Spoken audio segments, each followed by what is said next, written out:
तो आज का आपका टॉपिक है एंटीबायोटिक्स। आज के इस लेक्चर में हम एंटीबायोटिक्स को डिटेल स्टडी करेंगे।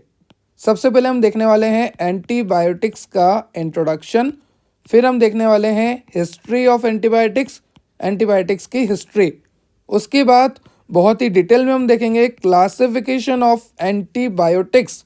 कई तरह से क्लासिफाई किया है, on the basis of spectrum, on the basis of mechanism of action, on the basis of mode of action, on the basis of origin और वी कैन से सोर्स। ठीक है। उसके बाद आज के इस लेक्चर में हम काफ़ी डिटेल स्टडी करने वाले हैं पेनिसिलिन की।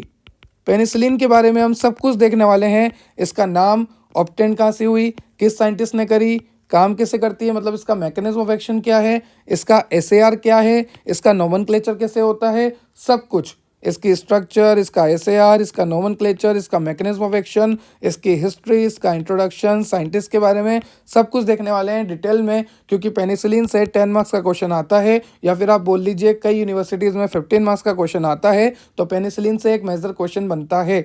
सबसे पहले आपसे पूछते हैं एंटीबायोटिक के बारे में बताइए, उसका इंट्रोडक्शन लिखिए, क्लासिफिकेशन लिख लिए, और फिर आपको पेनिसिलिन के बारे में बताना होता है। तो लेक्चर को ध्यान से सुनो और समझो। ये जो आपका टॉपिक है ये आपको कई जगह पर है, जैसे नर्सिंग में है, फार्मेसी में है, डी फार्मेसी में है। तो मैं आपको बताता हूँ कि ये बी फार्मेसी में कहाँ कहाँ पर है। जब आप 6 सेमेस्टर स्टार्ट करेंगे, 6 सेमेस्टर की मेडिसिनल केमिस्ट्री की यूनिट नंबर 1 में आपको एंटीबायोटिक्स को डिटेल से पूछा है, जहाँ पर आपको पूछा गया है history of antibiotics, nomenclature of antibiotics, stereochemistry, structure activity relationship, chemical degradation मतलब इसका मेटाबॉलिज्म, साथ ही साथ क्लासिफिकेशन, और यहाँ पर इसके इंपॉर्टेंट प्रोडक्ट की पेनिसिलिन से आप क्या क्या बना सकते हो। तो ये जो एंटीबायोटिक है इसको क्लासिफाई किया गया है बीटा लैक्टम, अमीनोग्लाइकोसाइड और टेट्रासाइक्लिन में। मैं इसको आपको 8 तरह से क्लासिफाई करके दिखाऊंगा, यहाँ पर तो सिर्फ 3 ही तरह से बता रखा है। क्लासिफिकेशन हम ज़्यादा इसलिए पढ़ने वाले हैं क्योंकि क्लासिफिकेशन आपको यूनिट नंबर 2 में भी कंटिन्यू है। जब आप मेडिसिनल केमिस्ट्री की यूनिट नंबर 2 को देखोगे तो वो भी एंटीबायोटिक ही है, जहाँ पर मैक्रोलाइट्स वगैरह पूछे गए हैं।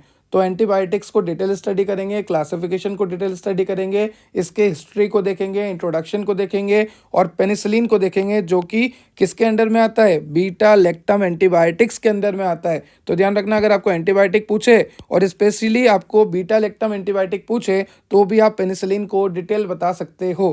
तो चलिए लेक्चर को स्टार्ट करते हैं। अगर आपको और लेक्चर की रिक्वायरमेंट है तो आप चेक कर सकते हैं हमारी प्लेलिस्ट, जहाँ पर आपको यूनिट वाइज सारे लेक्चर मैंने मेंशन किए हुए हैं।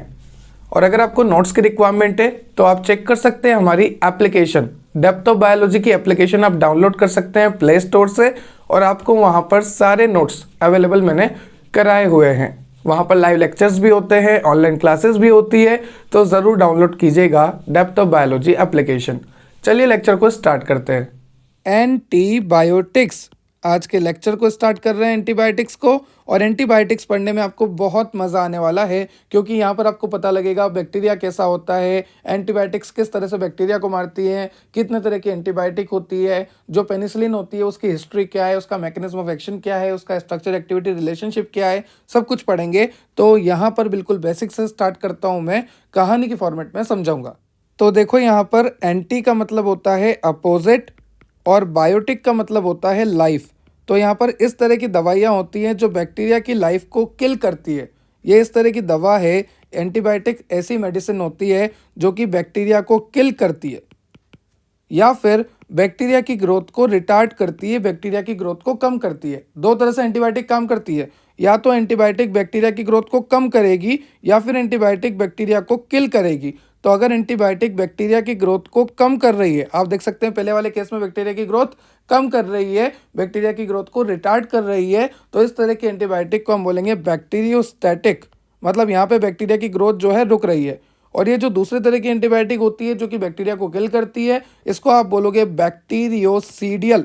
तो ध्यान रखना, एक हो गया सीडियल, सीडियल का मतलब होता है बैक्टीरिया किल हो रहा है, एक होता है बैक्टीरियोस्टैटिक मतलब बैक्टीरिया की ग्रोथ जो है कम होती है।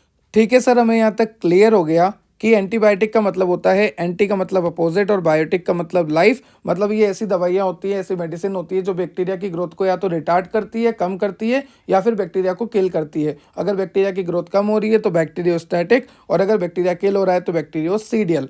यहाँ पर एक और चीज़ है कि अगर एंटीबायोटिक की कंसंट्रेशन आप बहुत ज़्यादा लेते हैं तो बैक्टीरियोसीडियल वाला एक्शन आता है, बैक्टीरिया जो है किल हो जाता है। ठीक है।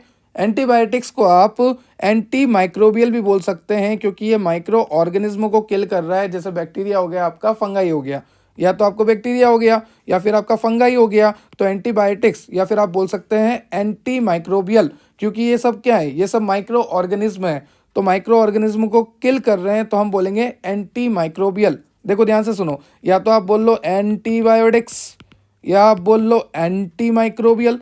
माइक्रोबियल क्यों बोल रहे हैं, क्योंकि ये जो है माइक्रोब्स है और ये जो है इसको किल कर रही है। तो antibiotics also known as anti microbial, जो कि बैक्टीरिया को, फंगाई को किल करती है, हमें तरह तरह के डिजीज से बचाती है, जैसे टाइफाइड होता है।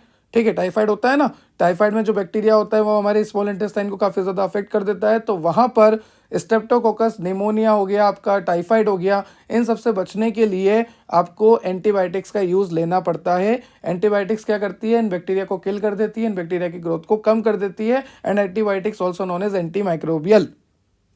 ये सारा इंट्रोडक्शन आपको यहाँ पे लिखा हुआ है, आप देख सकते हैं। Antibiotics also known as anti microbial agents. उसके बाद आपको लिखा है कि एंटीबायोटिक्स ऐसी मेडिकेशन होती है जो कि डिस्ट्रॉय कर देती है या फिर स्लो डाउन कर देती है माइक्रो ऑर्गेनिज्म की ग्रोथ को। यहाँ पर मैंने बता भी रखा है कि ये एंटीबायोटिक है। यहाँ पर या तो ये ग्रोथ को कम करेगी या डेथ कर देगी। ग्रोथ को कम कर रही है तो बैक्टीरियोस्टैटिक, और डेथ कर रही है तो बैक्टीरियोसीडियल।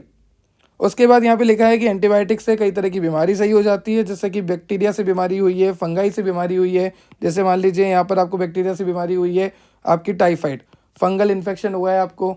ठीक है, तो ये जितने भी तरह के माइक्रो ऑर्गेनिज्म से हमें बीमारी हो रही है वो एंटीबायोटिक से सही हो जाती है। तो ये तो हो गया एंटीबायोटिक्स का इंट्रोडक्शन। अब आगे देखने वाले हैं हिस्ट्री ऑफ एंटीबायोटिक्स। तो एक साइंटिस्ट थे जिनका नाम है लुइस पास्चर। लुइस पास्चर ने सबसे पहले ये ऑब्जर्व किया कि जो माइक्रो ऑर्गेनिज्म होते हैं वो दूसरे को किल करने के काम आ सकते हैं। मतलब जैसे मान लीजिए ये माइक्रो ऑर्गेनिज्म है, फंगस है, जैसे मान लीजिए ये पेनिसिलियम नोटेटम है। अब इस पेनिसिलियम नोटेटम से हमने क्या निकाला, पेनिसिलिन निकाला। एक फंगस है पेनिसिलियम नोटेटम, एक माइक्रो ऑर्गेनिज्म है पेनिसिलियम नोटेटम, उससे हमें क्या मिलता है, पेनिसिलिन। और इस पेनिसिलिन से हम दूसरे बैक्टीरिया को मार सकते हैं ना। तो यहाँ पर हमें पता लगा, लुइस पास्चर को पता लगा कि एक बैक्टीरिया से दूसरे बैक्टीरिया को हम मार सकते हैं। यहाँ पर लिखा हुआ है Louis Pasteur was one of the first recognised physician who observe that bacteria could be used to kill the other bacteria. उसके बाद आपको हिस्ट्री में लिखना है, इस तरह से एरो बना के लिखना है। यहाँ पर आप देख सकते हैं 1941 में पेनिसिलिन इंट्रोड्यूस हुआ है, 1961 में एम्पेसिलिन इंट्रोड्यूस हुआ है। उसके बाद आप यहाँ पे देखिए सिप्रोफ्लोक्सासिन जो कि 2007 में इंट्रोड्यूस हुआ है। और यहाँ पर आप देखिए सिप्रोफ्लोक्सासिन, ये सिप्रोफ्लोक्सासिन रेजिस्टेंट वाला है। ठीक है, ये जो निजेरिया गोनोरिया होता है ना, इसके रेजिस्टेंट वाला है। तो आप यहाँ पे देख सकते हैं 1940s में क्या हुआ था, 60s में क्या हुआ था, और 1980s में क्या हुआ था, और 2000 में क्या हुआ था। इस तरह से आपको एरो बनाना है और सबके ऊपर एक दो ड्रग्स लिख देनी है। ठीक है, इससे क्या होगा कि आप पुराने से नए ज़माने में आ रहे हो और आपको पता है कि कब क्या निकला था, कब क्या डिस्कवर्ड हुआ था, कब क्या मार्केट में आया था, कब इंट्रोड्यूस हुआ था। तो ये सब भी हिस्ट्री में लिखा जाएगा। ये लिखा जाएगा हिस्ट्री में लुइस पास्चर के बारे में, ये लिखा जाएगा। और भी काफ़ी बड़ी हिस्ट्री होती है, जैसे कि आप यहाँ पे देख सकते हैं 1928 में पेनिसिलिन के बारे में बता रखा है, 1932 में प्रोंटोसिल के बारे में बता रखा है। जिसको नहीं पता वो सुन लो। प्रोंटोसिल एक प्रो ड्रग होती है। प्रो ड्रग का मतलब होता है कि ऐसी ड्रग जो कि एडमिनिस्ट्रेशन के टाइम पर इनएक्टिव हो। जब मैं इस ड्रग को लूँगा ना तो ये ड्रग जो है इनएक्टिवेट फॉर्म में जाएगी मेरे बॉडी के अंदर, लीवर इसे एक्टिवेट करेगा, एक्टिव फॉर्म में कन्वर्ट करेगा, फिर ये अपना एक्शन शो करेगी। तो उसका एग्जाम्पल है प्रोंटोसिल। तो प्रोंटोसिल एक प्रो ड्रग है। उसके बाद 1936 में सल्फिनिलामाइड आया था। उसके बाद आप देख सकते हैं 1944 में स्ट्रेप्टोमाइसिन मिला था सॉइल बैक्टीरिया में से। किसने निकाला था, वॉक्समैन ने। फिर 1948 में क्लोरटेट्रासाइक्लिन। तो आप यहाँ पर मेन सारा हाईलाइट जो भी मैंने करा हुआ है वो याद रख सकते हैं हिस्ट्री ऑफ एंटीबायोटिक्स में। उसके बाद देखिए हिस्ट्री ऑफ पेनिसिलिन, और ये बहुत ही अच्छी हिस्ट्री है, इसको ध्यान से समझना। ये जो साइंटिस्ट आपको दिख रहे हैं ये है अलेक्जेंडर फ्लेमिंग। अलेक्जेंडर फ्लेमिंग ने क्या करा, कल्चर मीडिया तैयार करा। इस तरह से इन्होंने कल्चर मीडिया तैयार करा। वहाँ पर इन्होंने किस बैक्टीरिया को ग्रो करवाया? स्टेफाइलोकोकस को ग्रो करवाया। आप देख सकते हैं यहाँ पर ये स्टेफाइलोकोकस जो है ग्रो हो रहा है। तो अलेक्जेंडर फ्लेमिंग ने क्या करा? अलेक्जेंडर फ्लेमिंग ने कल्चर मीडिया तैयार करा और कल्चर मीडिया में वो स्टेफाइलोकोकस को ग्रो करा रहे हैं। अब कहीं से एक फंगस आता है और इस बैक्टीरिया को किल कर देता है। तो फिर साइंटिस्ट को ऐसा मन में आता है कि यार मेरा अच्छा खासा एक्सपेरिमेंट चल रहा था, मैंने अच्छा खासा कल्चर मीडिया रखा हुआ था, स्टेफाइलोकोकस को मैं ग्रो करा रहा था, ये ऐसी कौन सी फंगस है जो मेरे ही बैक्टीरिया को मार के चली गई, वो भी कल्चर मीडिया में। कल्चर मीडिया में तो बैक्टीरिया ग्रो करने चाहिए, ये फंगस आके उनको मार के चली गई। तो फिर साइंटिस्ट ने देखा कि ये जो फंगस थी, ये जो मोल्ड था, ये बिलोंग कर रहा था फैमिली पेनिसिलियम से। यहाँ पर लिखा है दिस मोल्ड और we can say this fungus belong to the family penicillium. और इस फंगस ने क्या करा? इन बैक्टीरिया का लाइसिस कर दिया, इन बैक्टीरिया को किल कर दिया। बाद में साइंटिस्ट ने पता लगाया कि ये जो फंगस है ये कौन सी फैमिली से बिलोंग करता है? पेनिसिलियम फैमिली से बिलोंग करता है। इसलिए जो अलेक्जेंडर फ्लेमिंग साइंटिस्ट थे उन्होंने इसका नाम रख दिया पेनिसिलिन। तो ध्यान रखना, ये फंगस और कोई नहीं, आपकी वही फंगस है पेनिसिलियम नोटेटम जिससे आपको पेनिसिलिन मिलता है। और पेनिसिलिन ने क्या करा? इन बैक्टीरिया को किल कर दिया। और ऐसे इस बात का पता लगा था अलेक्जेंडर फ्लेमिंग को। अलेक्जेंडर फ्लेमिंग को इसी बात का नोबेल प्राइज भी मिला है 1928 में।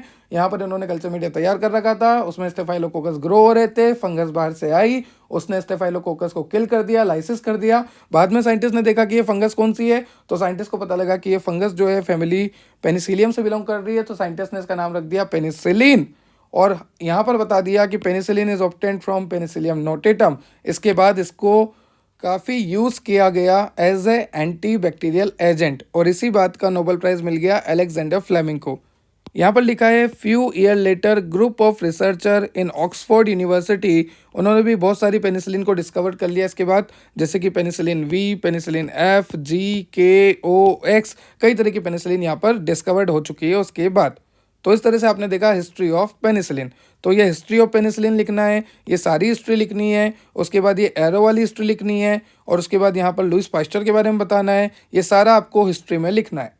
उसके बाद यहाँ पर और भी हिस्ट्री दे रखी है, जैसे फ्लोरे और चेन, दो साइंटिस्ट थे जिन्होंने पेनिसिलिन को कीमोथेरेपी में काम लिया। वॉक्समैन के बारे में बता रखा है, मैंने आपको यहाँ पे पहले ही बता दिया वॉक्समैन के बारे में। देखिए यहाँ पर ये वॉक्समैन स्ट्रेप्टोमाइसिन सॉइल बैक्टीरिया, ठीक है। वॉक्समैन ने यहाँ पर दूसरी चीज़ भी करी थी कि एंटीबायोटिक्स की डेफिनेशन दी थी 1942 में। अब देखो, मैंने आपको बोला कि एक माइक्रो ऑर्गेनिज्म से आप दूसरे माइक्रो ऑर्गेनिज्म को किल कर सकते हैं, तो यहाँ पर वही डेफिनेशन लिखी हुई है। These are the chemical substance produce by the micro organism which have the capacity of inhibiting the growth और even destroying the other micro organism. मतलब एक माइक्रो ऑर्गेनिज्म के पास ऐसी कैपेसिटी होती है कि वो दूसरे माइक्रो ऑर्गेनिज्म की ग्रोथ को रोक दे या फिर उसको किल कर दे। एंटीबायोटिक्स के बारे में बता रखा है कि एंटीबायोटिक्स या तो उसको किल करती है या फिर उसकी ग्रोथ को रोकती है। अगर स्मॉल कंसंट्रेशन में एंटीबायोटिक दी गई है तो ग्रोथ रुकेगी और अगर ज़्यादा कंसंट्रेशन में एंटीबायोटिक दी गई है तो बैक्टीरिया किल ही होगा। उसके बाद लिखा हुआ है कि एंटीबायोटिक जो होता है वो वायरल इन्फेक्शन के खिलाफ इतना ज़्यादा इफेक्टिव नहीं होता या नहीं होता इफेक्टिव, ठीक है। और एंटीबायोटिक सिंथेटिक भी होते हैं, सेमी सिंथेटिक भी होते हैं, आगे पढ़ेंगे हम। यहाँ पर भी लिखा हुआ है antibiotic are also include synthetic and semi synthetic antimicrobial compound, जैसे कि आपका क्लोरमफेनिकोल हो गया और सल्फोनेमाइड्स हो गया। तो ये हो गई आपकी हिस्ट्री ऑफ एंटीबायोटिक्स। उसके बाद हम देखने वाले हैं अब क्लासिफिकेशन ऑफ एंटीबायोटिक्स। तो एंटीबायोटिक्स को क्लासीफाई किया है on the basis of spectrum, on the basis of source of origin, on the basis of mechanism of action and on the basis of chemical structure. इन सभी के basis पे आपने antibiotics को क्लासीफाई किया है। सबसे पहला है आपका on the basis of spectrum. तो देखो एंटीबायोटिक्स दो तरह की होती है, एक तो होती है नैरो स्पेक्ट्रम, एक होती है ब्रॉड स्पेक्ट्रम, ठीक है। जो नैरो होती है ना वो कुछ स्पेसिफिक माइक्रो ऑर्गेनिज्म को ही किल करती है, पर जो ब्रॉड स्पेक्ट्रम एंटीबायोटिक्स होती है ना वो ग्राम पॉजिटिव बैक्टीरिया हो चाहे ग्राम नेगेटिव बैक्टीरिया हो सबको किल कर देगी। तो ध्यान रखना, कुछ होती है नैरो स्पेक्ट्रम एंटीबायोटिक जो कि स्पेसिफिक बैक्टीरिया को ही किल करती है, स्पेसिफिक माइक्रो ऑर्गेनिज्म को ही किल करती है, और कुछ होती है ब्रॉड स्पेक्ट्रम एंटीबायोटिक्स जो कि positive gram positive bacteria as well as gram negative bacteria सबको किल कर देती है। तो सबसे पहला क्लासिफिकेशन है on the basis of spectrum of activity. तो स्पेक्ट्रम में दो तरह से है, नैरो स्पेक्ट्रम एंटीबायोटिक और ब्रॉड स्पेक्ट्रम एंटीबायोटिक। जो नैरो स्पेक्ट्रम होता है वो किसी सिंगल स्पीसीज को या फिर किसी सिंगल टाइप ऑफ बैक्टीरिया को, किसी single type of micro organism को किल करती है, पर जो ब्रॉड स्पेक्ट्रम एंटीबायोटिक होती है वो ग्राम पॉजिटिव बैक्टीरिया हो चाहे ग्राम नेगेटिव बैक्टीरिया हो सबको ही किल कर देगी। जैसे कि आपका टेट्रासाइक्लिन हो गया, क्लोरमफेनिकोल हो गया, ये दोनों जो है ब्रॉड स्पेक्ट्रम एंटीबायोटिक के एग्जांपल हैं। ये gram positive as well as gram negative दोनों ही तरह के बैक्टीरिया को किल कर देते हैं। तो ये तो हो गया सबसे पहले आपका स्पेक्ट्रम के बेसिस पे। उसके बाद है आपका सोर्स ऑफ ओरिजिन के बेसिस पे। सेकंड आपको दे रखा है सोर्स ऑफ ओरिजिन के बेसिस पे। तो सोर्स ऑफ ओरिजिन के बेसिस पे तीन तरह से होता है। एक तो होता है आपका नेचुरल, एक होता है आपका सेमी सिंथेटिक, एक होता है आपका सिंथेटिक। देखो नेचुरल तो नेचुरल है, जो नेचर से मिल रहा है, जो माइक्रो ऑर्गेनिज्म से मिल रहा है डायरेक्ट, ठीक है। जैसे मान लीजिए माइक्रो ऑर्गेनिज्म है, अब इस माइक्रो ऑर्गेनिज्म से जो डायरेक्ट मिल रहा है जैसे पेनिसिलिन, तो ये नेचुरल हो गया, ठीक है। इस पेनिसिलिन में अगर मैं मॉडिफिकेशन करूं तो वो सेमी सिंथेटिक हो जाएगा, क्योंकि नेचुरल जो मिल रहा है उसमें थोड़े से मॉडिफिकेशन करे तो वो होता है सेमी सिंथेटिक, और एक होता है सिंथेटिक जो हमने ही बनाया हो, ठीक है। तो तीन तरह से होती है एंटीबायोटिक्स। एक होती है नेचुरल जो कि हमें नेचर से मिल रही है, जो कि सीधा माइक्रो ऑर्गेनिज्म से मिल रही है। एक होती है सेमी सिंथेटिक। सेमी सिंथेटिक क्या होती है? जो नेचुरल मिल रही है उसमें साइंटिस्ट ने थोड़े से मॉडिफिकेशन करे और फिर वो बन गई सेमी सिंथेटिक। जैसे अगर मैं एग्जांपल दूं आपको, तो जैसे मान लीजिए ओरिजिन की बेसिस पे सबसे पहले नेचुरल, तो नेचुरल से मान लीजिए पेनिसिलिन मिला, ठीक है। इस पेनिसिलिन में मॉडिफिकेशन किया, इसका पेनिसिलिन जी बनाया, पेनिसिलिन वी बनाया, तो वो क्या हो गया? वो हो गया सेमी सिंथेटिक, क्योंकि जो नेचुरल मिला था उसमें मॉडिफिकेशन करके नए नए पेनिसिलिन बना दिए। फिर एक होता है आपका सिंथेटिक जो कि कंप्लीटली आर्टिफिशियल होता है, कंप्लीटली मैन मेड होता है। मैं आपको यहाँ पे दिखा देता हूँ। एक होता है नेचुरल जो कि आपको नेचर से मिला है, माइक्रो ऑर्गेनिज्म से मिला है।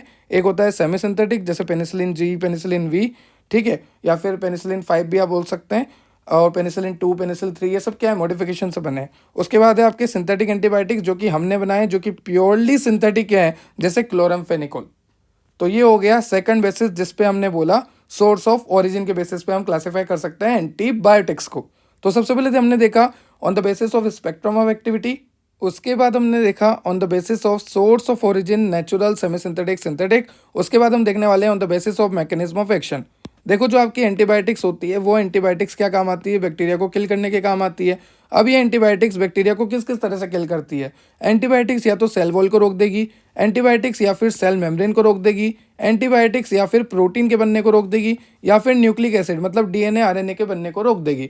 तो एंटीबायोटिक्स जो है बैक्टीरिया की सेल वॉल को रोक सकती है, सेल मेम्ब्रेन की सिंथेसिस को रोक सकती है, प्रोटीन को रोक सकती है, प्रोटीन की सिंथेसिस को रोक सकती है, डीएनए आरएनए की सिंथेसिस को रोक सकती है। अलग अलग तरह से एंटीबायोटिक्स होती है जो कि अलग अलग तरह से बैक्टीरिया को मारती है।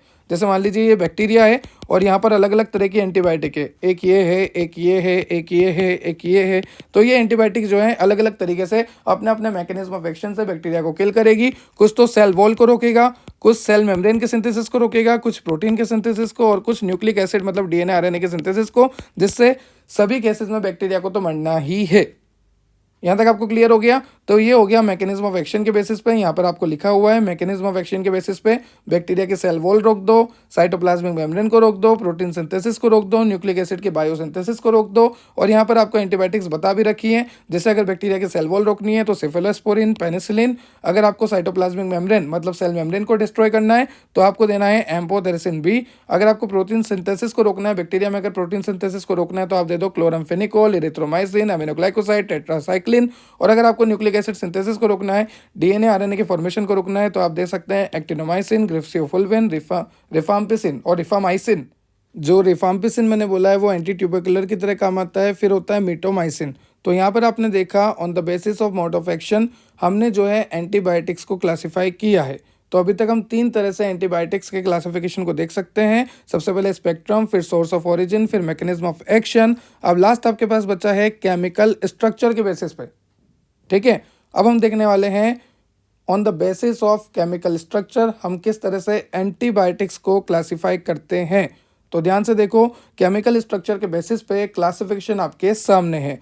सबसे पहला है बीटा लैक्टम एंटीबायोटिक्स, जो कि आपको सिलेबस में एज इट इज मेंशन है, जहां पर आपको ड्रग्स दे रखी है पेनिसिलिन, सेफेलोस्पोरिन, मोनोबेक्टम और बीटा लैक्टमेज इनहिबिटर।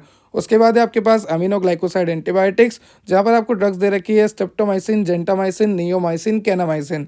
उसके बाद है आपके पास टेट्रासाइक्लिन, जहां पर आपको ड्रग्स दे रखी है। देखो टेट्रासाइक्लिन नाम से ये सारी, chlortetracycline, oxytetracycline, doxycycline, ठीक है। फिर आपके पास पेप्टाइड एंटीबायोटिक, जहां पर आपको ड्रग्स दे रखी है जो कि अमीनो एसिड ग्रुप रखती है, जैसे एम्फोथेरेसिन।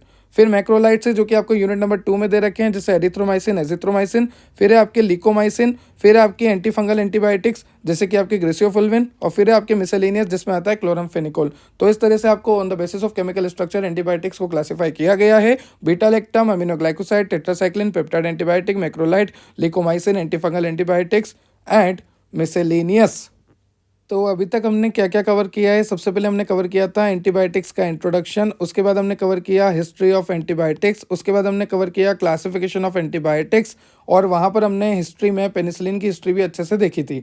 अब हम देखने वाले हैं क्लासिफिकेशन को डिटेल में, जो कि आपके सिलेबस में है। सबसे पहले हम देखेंगे पेनिसिलिन को। तो पेनिसिलिन बहुत इंपॉर्टेंट लेक्चर है, 10 मार्क्स में आता है। अब जो चलेगा पूरा पेनिसिलिन चलेगा, ठीक है। तो पेनिसिलिन को जब मैं देखूं तो पेनिसिलिन के बारे में पहले थोड़ा सा इंट्रोडक्शन देख लेते हैं। वो पुराना इंट्रोडक्शन तो आपको याद है कि अलेक्जेंडर फ्लेमिंग ने पेनिसिलियम नोटेटम से 1928 में नोबेल प्राइज़ भी लिया था। सब कुछ आपको पता है कि फंगल से मिलता है पेनिसिलिन वगैरह, और स्टेफाइलोकोकस को रोक दिया था। जो हिस्ट्री थी वो आपको पता है पूरी, ठीक है। अब पेनिसिलिन के बारे में देखो, पेनिसिलिन एक तरह का सेकेंडरी मेटाबोलाइट है, ठीक है। Penicillin are beta lactam antibiotic, जैसा कि आप देख सकते हैं बीटा लैक्टम के अंदर आ रहा है, तो पेनिसिल कैसा हो गया? बीटा लैक्टम एंटीबायोटिक हो गया, ठीक है। A bacterial infection is cause by millions of tiny bacteria. देखो जो बैक्टीरियल इन्फेक्शन है वो कई तरह के बैक्टीरिया से होता है। ये बैक्टीरिया हमारे होस्ट सेल में आते हैं, ग्रो करते हैं, मल्टीप्लाई करते हैं, तो फिर हम देते हैं एंटीबायोटिक्स। एंटीबायोटिक्स इनको किल करता है, इनके ऊपर अटैक करता है। उसके बाद लिखा है कि पेनिसिलिन जो है एंटीबायोटिक की तरह काम करता है, पेनिसिलियम नोटेटम से मिलता है। पर आज के टाइम पे हम पेनिसिलिन को निकालते हैं पेनिसिलियम क्राइसोजीनम से, और आप बोल सकते हो पी क्राइसोजीनम से। पी का मतलब पेनिसिलियम, ठीक है। तो ध्यान रखना, पेनिसिलिन पहले तो हम कहाँ से निकालते थे? पेनिसिलियम नोटेटम से, पर अब हम निकालते हैं पेनिसिलियम क्राइसोजीनम से। ऐसा क्यों? क्योंकि ये जो पेनिसिलियम क्राइसोजीनम है ना, ये एक म्यूटेंट फॉर्म है, और म्यूटेंट फॉर्म है तो ज़्यादा अमाउंट में हमें पेनिसिलिन दे देगा। तो ध्यान रखना, ये बात आप वापस बायोटेक्नोलॉजी में भी पढ़ोगे कि पेनिसिलियम क्राइसोजीनम से हम क्यों पेनिसिलिन को निकालते हैं। यूनिट नंबर 5 में पढ़ोगे। तो इसलिए निकालते हैं क्योंकि पेनिसिलियम क्राइसोजीनम एक म्यूटेंट फॉर्म है, जहाँ से आपको ज़्यादा अमाउंट में आपका पेनिसिलिन मिल जाएगा। उसके बाद यहाँ पे लिखा है before the development of penicillin में people suffered and died from bacterial infection. पहले के टाइम पे क्या होता था कि एंटीबायोटिक्स तो थी नहीं, पेनिसिलिन था नहीं, तो बैक्टीरिया की वजह से कई लोग मर जाते थे, बैक्टीरिया के इन्फेक्शन होने की वजह से, ठीक है। Alexander Fleming discovered penicillin in 1928। Penicillin G is the first antibiotic introduce into the chemotherapy. कौन सी कीमोथेरेपी में सबसे पहले इंट्रोड्यूस हुई है पेनिसिलिन? Penicillin G. ये सारा आपको इंट्रोडक्शन लिखना है। उसके बाद आप देखो पेनिसिलिन की स्ट्रक्चर, तो घबराने की ज़रूरत बिल्कुल नहीं है, जैसा जैसा मैं बता रहा हूँ वैसा वैसा समझो। ये जो पेनिसिलिन की स्ट्रक्चर है इसको और सिंपल बना के मैं आपको दिखाता हूँ। देखो, ध्यान से देखते जाओ, ठीक है। क्या यहाँ पे कोई दिक्कत है? कोई भी दिक्कत नहीं है, सब कुछ सेम है। बस इसको तो जो थोड़ा इधर उधर हो रहा था इसको बिल्कुल एडजस्ट करके मैंने यहाँ पे लिख दिया। तो इस तरह से आप पेनिसिलिन की स्ट्रक्चर सिंपल भी बना सकते हो। यहाँ पर आपको 2 रिंग देखने को मिलती है। सबसे पहली रिंग जो होती है वो होती है बीटा लैक्टम रिंग। आप देख सकते हैं यहाँ पे एक बीटा लैक्टम रिंग है, ये जो कलर से हाईलाइटेड है ये बीटा लैक्टम रिंग है। और जो दूसरी रिंग आपको देखने को मिलती है वो है थायाजोलिडिन रिंग। यहाँ पे आप देख सकते हैं थायाजोलिडिन रिंग। एजोलिडिन बोलता हूँ मैं, थायाजोलिडिन बोलो आप, थायाजोलिडिन रिंग, ठीक है। तो एक होती है थायाजोलिडिन रिंग, एक होता है आपका बीटा लैक्टम रिंग। ये दोनों रिंग जो है यहाँ पर फ्यूज होती है। तो अगर आपको कोई पेनिसिलिन की स्ट्रक्चर पूछे तो आप सीधा बोल देना, अरे भाई पेनिसिलिन की स्ट्रक्चर में क्या है? एक तो थायाजोलिडिन रिंग होती है, एक होती है आपकी बीटा लैक्टम रिंग, ठीक है। वापस मैं वो बोल गया, थायाजोलिडिन रिंग होती है, बीटा लैक्टम रिंग होती है, दोनों रिंग आपस में फ्यूज होती है, वही तो पेनिसिलिन की स्ट्रक्चर है, ठीक है। तो चलो ध्यान से देखो इसको वापस, ठीक है सर। हमें यहाँ तक क्लियर हो गया कि पेनिसिलिन के स्ट्रक्चर में 2 रिंग फ्यूज होती है, एक होती है बीटा लैक्टम रिंग और दूसरी होती है थायाजोलिडिन रिंग, ठीक है। अब यहाँ पर आप देख सकते हैं एक कार्बोक्सिलिक ग्रुप प्रेजेंट है, यहाँ पर आप देख सकते हैं एक अमाइड ग्रुप प्रेजेंट है, क्लियर। और यहाँ पर 3 कायरल कार्बन होते हैं। यहाँ पर जो मैंने स्टार लगा रखा है वो कायरल कार्बन है, this is chiral carbon, this is chiral carbon, this is chiral carbon. तो आपको याद रखना है कि यहाँ पर 3 कायरल कार्बन होते हैं, एक थायाजोलिडिन रिंग होती है, एक बीटा लैक्टम रिंग होती है, एक कार्बोक्सिलिक ग्रुप होता है, एक अमाइड ग्रुप होता है जिससे आर अटैच होता है। जब आप इस आर की जगह कुछ और लगाते जाएंगे, जैसे मान लीजिए CH3 लगा दिया, बेंजीन लगा दिया, तो यहाँ पे अलग अलग स्ट्रक्चर बनती जाएगी। ये एक बेसिक स्ट्रक्चर है पेनिसिलिन का। मैं रिपीट कर देता हूँ, पेनिसिलिन की स्ट्रक्चर में एक होती है थायाजोलिडिन रिंग, एक होता है कार्बोक्सिलिक ग्रुप, एक होता है बीटा लैक्टम रिंग। यहाँ पर होते हैं 3 कायरल कार्बन, यहाँ पर होता है एक अमाइड ग्रुप, यहाँ पर होता है एक आर जिसको आप रिप्लेस कर सकते हो और चेंज कर सकते हो और अलग अलग तरह का पेनिसिलिन बना सकते हो, ठीक है। यहाँ पर भी लिखा है कि it contain 2 fuse ring with each other, thiazolidine ring fuse with the beta lactam ring.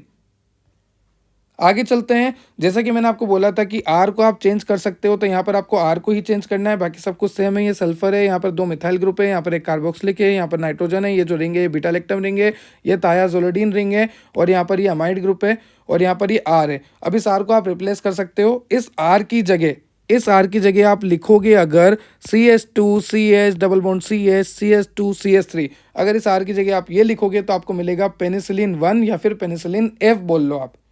ठीक है, ध्यान से सुनते जाओ, बस इस आर को चेंज करना है, बाकी सब कुछ सेम है। अगर इस आर की जगह आप लिखोगे CH2 C6H5 तो आपको मिलेगा बेंजाइल पेनिसिलिन, जिसको आप बोलते हो पेनिसिलिन 2 या जी।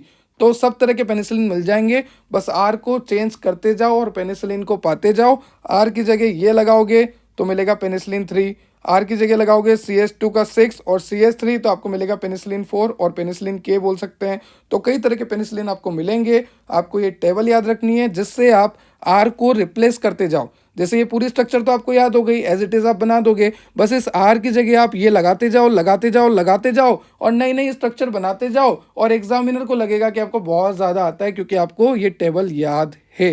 आपको penicillin F G X K, ठीक है, डाईहाइड्रो F पेनिसिलिन, पेनिसिलिन 5 सब कुछ आ जाएगा। बहुत ईजी है। क्यों? क्योंकि बस आर को ही तो चेंज करना है। उसके बाद आपको यहाँ पे दे रखा है SAR of penicillin structure activity relationship. बहुत टाइम बाद आखिरकार स्ट्रक्चर एक्टिविटी रिलेशनशिप देखने को मिला। ठीक है, क्योंकि इसी का रिलेशनशिप देख सकते हैं हम साइंस वाले, हमारा तो कुछ होना नहीं है, तो इसी का देख लेते हैं, इसका ही सही कर देते हैं। अब देखो स्ट्रक्चर एक्टिविटी रिलेशनशिप में होता क्या है, आपने पहले भी पढ़ रखा है कि स्ट्रक्चर एक्टिविटी रिलेशनशिप में हम स्ट्रक्चर के ऊपर चेंज कर करके देखते हैं, मॉडिफिकेशन कर करके देखते हैं, और हम यहाँ पर एक्टिविटी बढ़ाने का सोचते हैं। जैसे मान लीजिए पेनिसिलिन है ना, तो हम क्या करेंगे, पेनिसिलिन के ऊपर कुछ लगा के देखेंगे, कुछ हटा कर देखेंगे, और हम चाहेंगे कि ये पेनिसिलिन और पोटेंट बन जाए, और लिपोफिलिक बन जाए, और अच्छे से डिस्ट्रीब्यूट हो, और अच्छे से अपना मैकेनिज्म ऑफ एक्शन शो करे। हम ये सब चाहेंगे, तो हम क्या करेंगे, इसकी स्ट्रक्चर में चेंज कर करके देखेंगे। इसकी स्ट्रक्चर में जो पोजीशंस है, जैसे पोजीशन नंबर 1 2 3 4 5 6 7, इन पोजीशन पे चेंजेस करके देखेंगे कि क्या इन चेंजेस से एक्टिविटी बढ़ रही है या कम हो रही। अगर बढ़ रही है तो वेल एंड गुड, कम हो रही है तो फिर रहने दो। तो सबसे पहला है सल्फर। अगर आप सल्फर का ऑक्सीडेशन करते हो, सल्फर के ऑक्सीडेशन से आपको मिलेगा सल्फोन और सल्फोक्साइड, बट यहाँ पे एक्टिविटी कम होगी। तो आपको याद रखना है कि आपको सल्फर का ऑक्सीडेशन नहीं करना, क्योंकि सल्फर के ऑक्सीडेशन करने पे आपको मिलेगा सल्फोन और सल्फोक्साइड, जिससे रिंग की एक्टिविटी कम होगी, तो आप ये बिल्कुल भी नहीं चाहोगे। दूसरा, सेकंड पोजीशन पे आपको डाईमिथाइल अटैच है, तो ये डाईमिथाइल ही रहने दो। इसकी जगह पे कुछ और लगाओगे या इसको सब्स्टिट्यूट करोगे, रिप्लेस करोगे, तो एक्टिविटी कम होगी। उसके बाद आपको थर्ड पोजीशन पे कार्बोक्सिलिक ग्रुप दे रखा है, कार्बोक्सिलिक ग्रुप ही रहने दो। अगर इस कार्बोक्सिलिक ग्रुप को चेंज करोगे, इसकी जगह आप अल्कोहल लगाओगे, ईथर लगाओगे, एस्टर लगाओगे, तो भी एक्टिविटी कम ही होगी। तो अभी तक हमने देखा कि अगर आप सल्फर का ऑक्सीडेशन करोगे तो आपको सल्फोन और सल्फोक्साइड मिलेगा, जिसकी वजह से एक्टिविटी डिक्रीज होगी। अगर आप सेकंड पोजीशन पे जो मिथाइल है उनको सब्स्टिट्यूट करोगे तो भी एक्टिविटी डिक्रीज होगी। अगर आप थर्ड पोजीशन पे जो कार्बोक्सिलिक ग्रुप है उसमें चेंज करोगे तो भी एक्टिविटी डिक्रीज होगी। तो अभी तक आपको कोई भी चेंज नहीं करना है। यहाँ पर ये लिखा हुआ है और यहाँ पर ये भी लिखा हुआ है कि मिथाइल ग्रुप एसेंशियल है, अगर आप उसको चेंज करोगे तो एक्टिविटी गिरेगी। फिर कार्बोक्सिलिक ग्रुप के लिए भी लिखा हुआ है, अगर आप कार्बोक्सिलिक ग्रुप की जगह आप अल्कोहल लगाओगे, ईथर लगाओगे, तो भी एक्टिविटी गिरेगी। उसके बाद ये जो रिंग है बीटा लैक्टम रिंग, ये बहुत ही ज़्यादा एसेंशियल रिंग है, क्योंकि इसी रिंग की वजह से एंटी माइक्रोबियल एंटीबायोटिक प्रॉपर्टी होती है आपकी दवाई में। तो ये रिंग बहुत एसेंशियल है, इस रिंग के साथ छेड़छाड़ नहीं करना, इस रिंग को नहीं हटाना, ये रिंग बहुत ज़्यादा एसेंशियल होती है। यहाँ पर ये जो नाइट्रोजन एटम है, this is very essential for the activity. No substitution is allowed on fifth position, ये जो पांचवी पोजीशन आपको दिख रही है, यहाँ पर भी कोई सब्सटीट्यूशन नहीं करना है, क्योंकि यहाँ पर अगर आप सब्सटीट्यूशन करोगे तो एक्टिविटी जाएगी। और यहाँ पर ये जो आर ग्रुप है, इसकी जगह आप लगा सकते हो। ठीक है, amide side chain with R group either alkyl और अलाइल ग्रुप इज एसेंशियल। पहले तो ये एसेंशियल है, इसकी जगह आप कुछ भी लगा सकते हो और अलग अलग कंपाउंड बना सकते हो, जिससे अलग अलग एक्टिविटी आती है। तो इस तरह से हमने देखा स्ट्रक्चर एक्टिविटी रिलेशनशिप। ठीक है सर, हमें यहाँ तक क्लियर हो गया, स्ट्रक्चर एक्टिविटी रिलेशनशिप भी क्लियर हो गया, इसका क्लासिफिकेशन भी क्लियर हो गया। उससे पहले हमने देखा था कि किस तरह से हम आर को रिप्लेस कर सकते हैं, इसका स्ट्रक्चर क्या होता है, सब कुछ हमने देख लिया। अब इसके बाद हम देखने वाले हैं इसकी स्टीरियोकेमिस्ट्री। तो स्टीरियोकेमिस्ट्री में आपको सिर्फ ये लाइन याद रखनी है, the absolute stereochemistry of the penicillin is designated 3s5r6r, 3s5r6r, ये जो ऑप्टिकल रोटेशन होते हैं ना, एस आर डी एल, वो वाली बातें लिखी हुई है। आपको बस ये लाइन याद रखनी है, इससे ज़्यादा कुछ भी नहीं। अब उसके बाद है आपका पेनिसिलिन का मैकेनिज्म ऑफ एक्शन, क्योंकि अभी तक हमने हिस्ट्री ऑफ पेनिसिलिन देखा, इंट्रोडक्शन ऑफ पेनिसिलिन देखा, स्ट्रक्चर ऑफ पेनिसिलिन देखा, स्ट्रक्चर में चेंज करके देखा, स्ट्रक्चर एक्टिविटी रिलेशनशिप देखा। अब हम देखने वाले हैं कि पेनिसिलिन अपना काम कैसे करता है। तो अब ध्यान से सुनते जाओ और समझते जाओ। मान लीजिए यहाँ पर है पेनिसिलिन, और पेनिसिलिन हमारे पास है, हम पूरी तरह से तैयार है और अटैक करने वाले हैं बैक्टीरिया के ऊपर। अब बैक्टीरिया के ऊपर जब हम अटैक करेंगे तो पहले बैक्टीरिया को भी तो देख लो भाई, बैक्टीरिया क्या पता तैयारी में बैठा हो। अगर आप क्लैश ऑफ क्लैन खेला है, अगर आपने पबजी खेला है, तो सामने वाले को देखोगे ना कि ओम लेके बैठा है, M416 लेके बैठा है। क्लैश ऑफ क्लैन में देखोगे बम वगैरह कहाँ पर लगा रखे, तभी जाके अटैक करोगे ना।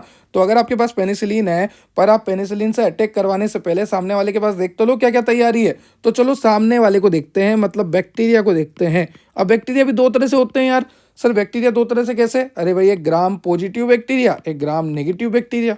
चलो हम पॉजिटिव के लिए देखें। सर नेगेटिव के लिए क्यों नहीं? अरे भाई बाद में बता दूंगा यार, बता दूंगा उसको भी। तो चलो पॉजिटिव के लिए देखें।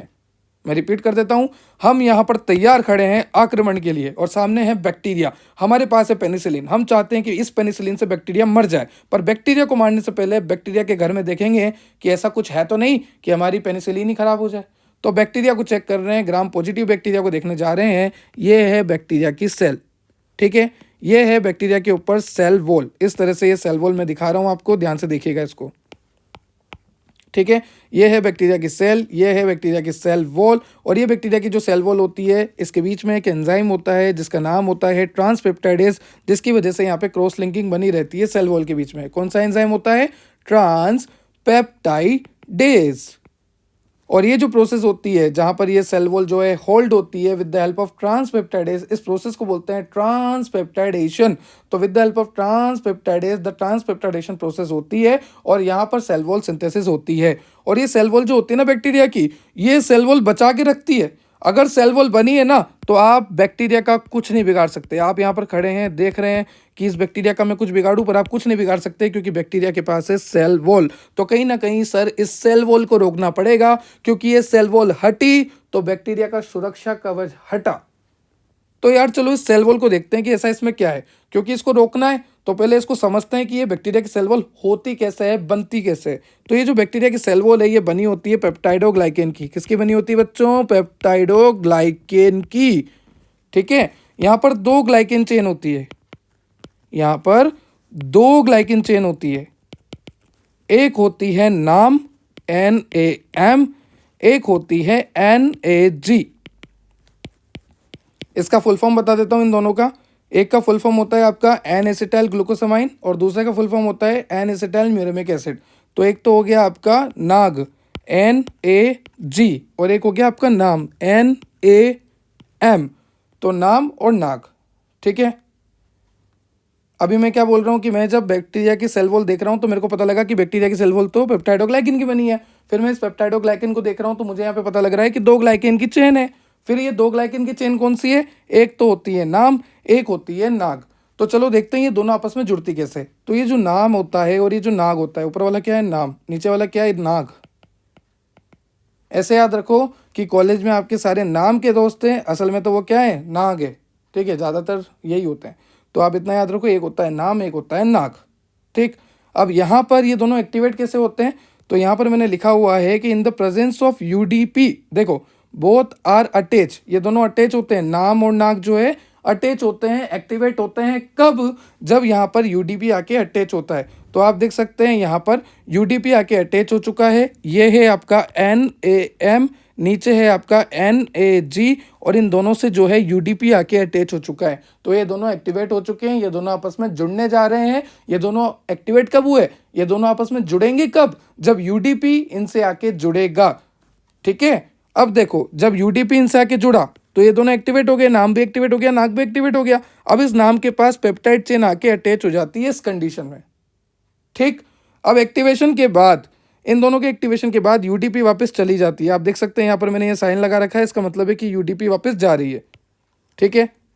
रिपीट कर देता हूँ, बैक्टीरिया की सेल वॉल में जो पेप्टाइडोग्लाइकन होती है वो पेप्टाइडोग्लाइकन 2 ग्लाइकन की चेन से बनती है नाम और नाक से। ये नाम और नाक अटैच कब होंगे, एक्टिवेट कब होंगे, जब यूडीपी आएगा।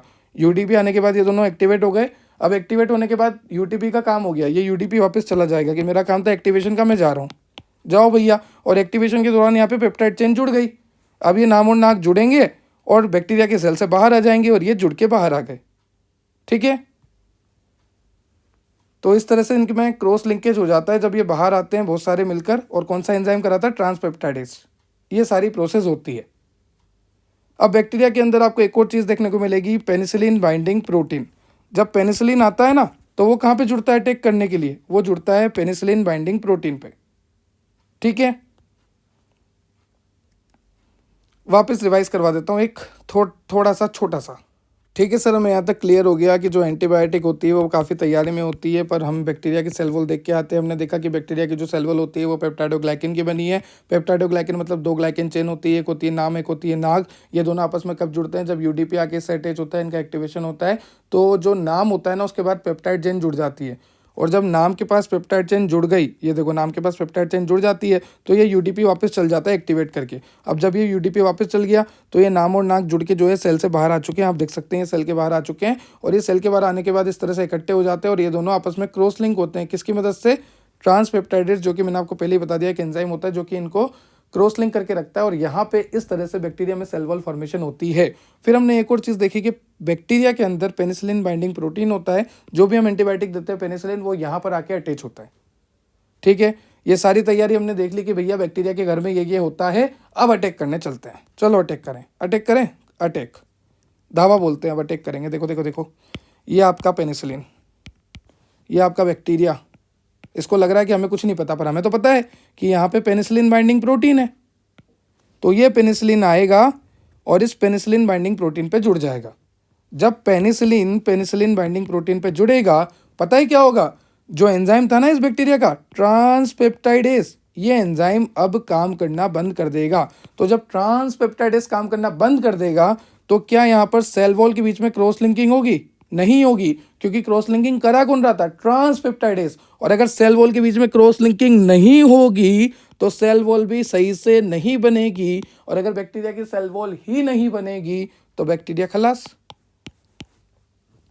RIP।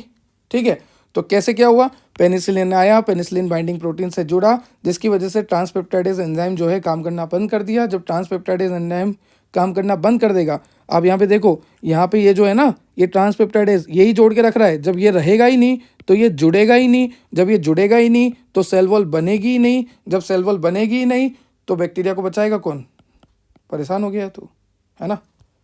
पर कहते हैं ना, जल्दी जश्न नहीं मनाना चाहिए। हम पेनिसिलिन लेकर जा रहे हैं, चलो मारने चलते हैं। हमें सारी कहानी पता है कि ऐसा ऐसा होने वाला है। ठीक है, वो क्या नाम है उसका, डॉक्टर स्ट्रेंज, हाँ एवेंजर्स, वो सारी चीज़ देख लेते हैं ना कि इस तरीके से मार सकते हैं। तो हमने भी अभी देखा कि इस तरीके से मार सकते हैं। ठीक है, देख लिया हमने। पर बैक्टीरिया भी डेढ़ छाना। बैक्टीरिया पता है क्या करेगा, उसको पता है पेनिसिलिन आ रहा है, ये बैक्टीरिया बीटा लैक्टमेज निकाल देगा। क्या निकाल देगा बच्चों, बीटा लैक्टमेज। अपना बचाव करेगा ना बैक्टीरिया। बैक्टीरिया ये थोड़ी ना बोलेगा दोनों हाथ खड़ा करके, लो मारो मारो मुझे मारो। कहाँ पे था ये, हाँ वहाँ पे था, मीम था, मारो मुझे मारो। तो ऐसा थोड़ी ना बोलेगा बैक्टीरिया, नहीं बोलेगा ना। बैक्टीरिया क्या करेगा अपने बचाव में, बीटा लैक्टमेज निकालेगा। अब आपको पता हो तो पेनिसिलिन में 2 रिंग होती है, थायाजोलिडीन और बीटा लैक्टम रिंग। और आपको पता है कि ये बीटा लैक्टम रिंग जो है बहुत ही ज़्यादा एसेंशियल है अपनी एक्टिविटी के लिए। अगर ये रिंग है तभी पेनिसिलिन अपनी एक्टिविटी दे पाएगा। बैक्टीरिया, समझदार बैक्टीरिया ने क्या करा, बीटा लैक्टमेज निकाल दिया। ये बीटा लैक्टमेज इस बीटा लैक्टम रिंग को तोड़ देगा। पेनिसिलिन के अंदर जो बीटा लैक्टम रिंग है ना, हमारी एंटीबायोटिक के अंदर जो बीटा लैक्टम रिंग है वो टूट जाएगी। और अगर वो टूट जाएगी तो पेनिसिलिन का एक्शन भी खत्म हो जाएगा, तो पेनिसिलिन काम ही नहीं कर पाएगा और ये खुश। ओ हो, इतना खतरनाक बैक्टीरिया।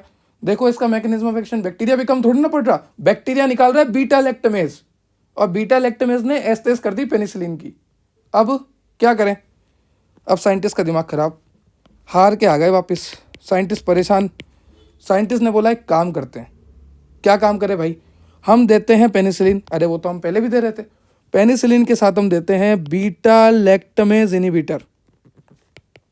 वापस लड़ने चलते हैं, इस बार इनहिबिटर लेके चलते हैं। ठीक है भाई, अब देखो क्या हुआ। ये बैक्टीरिया, ये वापस तैयार, इसने वापस क्या निकाला, बीटा लैक्टमेज। पर इस बार हम तैयारी से हैं, हमने एंटीबायोटिक दी, साथ में इनहिबिटर भी दिया। ये इनहिबिटर ने क्या करा, इसको रोक दिया।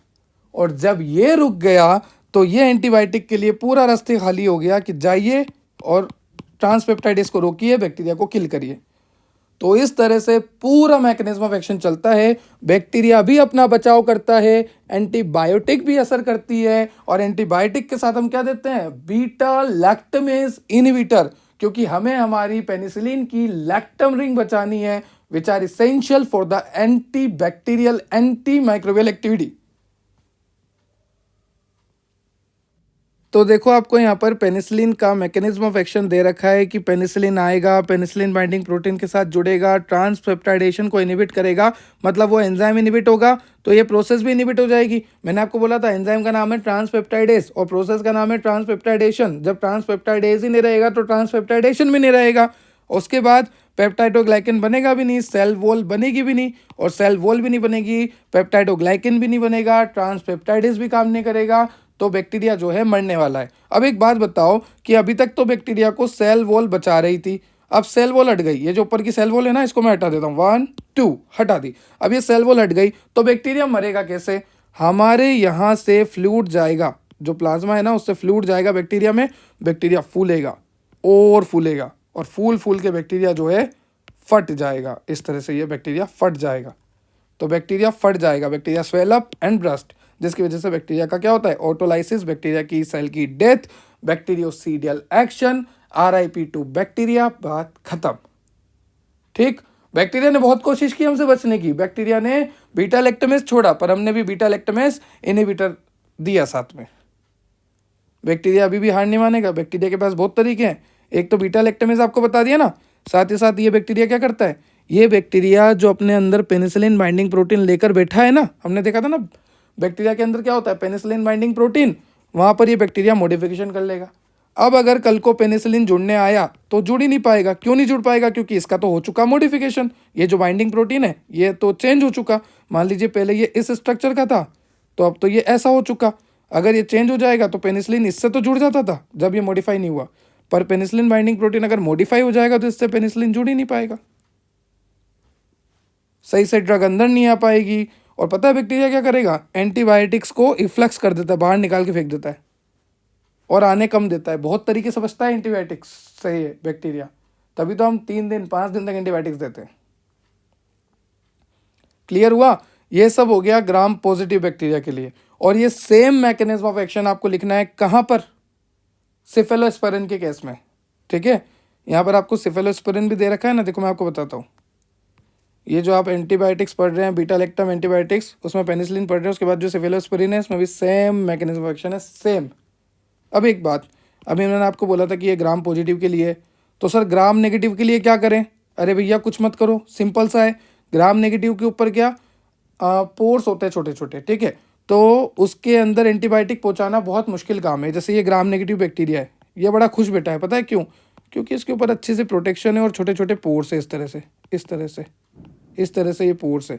तो अब हमारी एंटीबायोटिक्स को अंदर कैसे पहुंचाएं, हमारी एंटीबायोटिक्स तो बड़ी है, तो मैंने एक इलाज निकाला कि आपकी जो एंटीबायोटिक्स है ना, जैसे यहाँ पर इस तरह से जो आपकी एंटीबायोटिक्स थी, ठीक है, यहाँ पे सल्फर था, यहाँ पे CH3 था, कार्बोक्सिलिक था, यहाँ पर नाइट्रोजन था, और यहाँ पर जो R ग्रुप था, इस R ग्रुप को हटा दो। क्योंकि आपने देखा है कि R ग्रुप की जगह हम कई तरह के बड़े बड़े ग्रुप लगाते हैं। अगर ये बड़ा ग्रुप नहीं रहेगा तो इसका मोलिकुलर वेट कम हो जाएगा, और मोलिकुलर वेट कम हो जाएगा पेनिसिलिन का, तो इजीली वो पोर के थ्रू अंदर चला जाएगा। तो ध्यान रखना, ग्राम नेगेटिव के केस में आपको क्या करना है, R ग्रुप को हटा देना है। क्लियर हो गया, यहाँ पर मैंने लिखा भी हुआ है इसके लिए।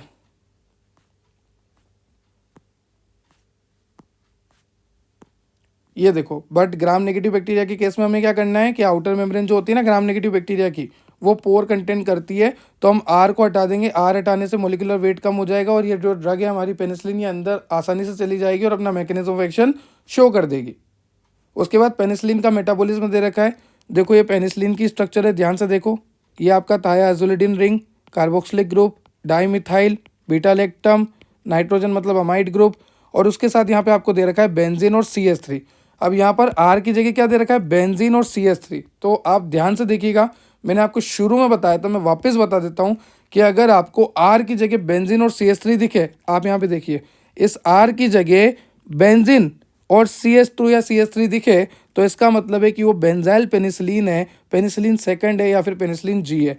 तो वो जो स्ट्रक्चर थी वो किसकी थी, पेनिसिलिन सेकंड या पेनिसिलिन जी की, क्योंकि वहाँ पर R की जगह बेंजीन और CH2 है। तो यहाँ पर R की जगह बेंजीन और CH2 है, जिसमें हमने बीटा लैक्टमेज डाला, जिसकी वजह से यहाँ पर सिर्फ एक ही चेंज हुआ, बाकी पूरी स्ट्रक्चर सेम है। आप देखना ध्यान से, यहाँ पर सिर्फ ये चेंज हुआ कि ये डबल बॉन्ड O खुल गया और ये इस तरह से हो गया, बाकी सब कुछ सेम है। फिर इसमें अमाइडेज डलेगा फर्दर और ये टूटता जाएगा। तो ये हो गया मेटाबॉलिज्म ऑफ पेनिसिलिन।